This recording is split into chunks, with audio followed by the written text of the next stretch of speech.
உங்கள் பாவி சப்பாத்திக்கு ஒரு பெஸ்ட்டு சைடிஷ் அப்படின்னா அது சன்னா மசாலா தாங்க. இந்த ரெசிபி தான் நான் ட்ரை பண்ணியிருக்கேன், பார்க்கலாமா?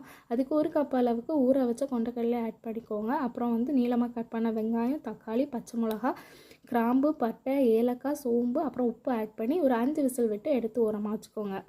அப்புறம் பேனை ஹீட் பண்ணி அதில் 2லேருந்து 3 டீஸ்பூன் அளவுக்கு தேங்காய் எண்ணெய் ஆட் பண்ணிக்கலாம். கட் பண்ணி வச்சுருக்க சின்ன வெங்காயத்தையும் ஆட் பண்ணிக்கோங்க. கொஞ்சமாக கறிவேப்பிலையும் ஆட் பண்ணி அதை நல்லா சாட்டே பண்ணிக்கோங்க. அப்புறம் தள்ளி வச்ச இஞ்சி பூண்டையும் ஆட் பண்ணி அதையும் பச்சை வாசனை போகிற அளவுக்கு நல்லா சாட்டே பண்ணிக்கோங்க.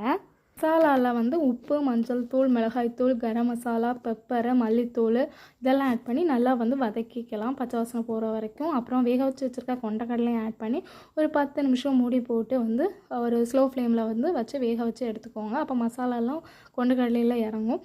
அதுக்கப்புறம் லாஸ்ட்டாக 1 கப் அளவுக்கு திக்கான தேங்காய் பால் ஆட் பண்ணி ஒரு கொதி விட்டு அதுக்கப்புறமா கொஞ்சமாக கொத்தமல்லி எல்லாம் ஆட் பண்ணிக்கோங்க. டேஸ்ட் பக்காவாக இருக்கும்.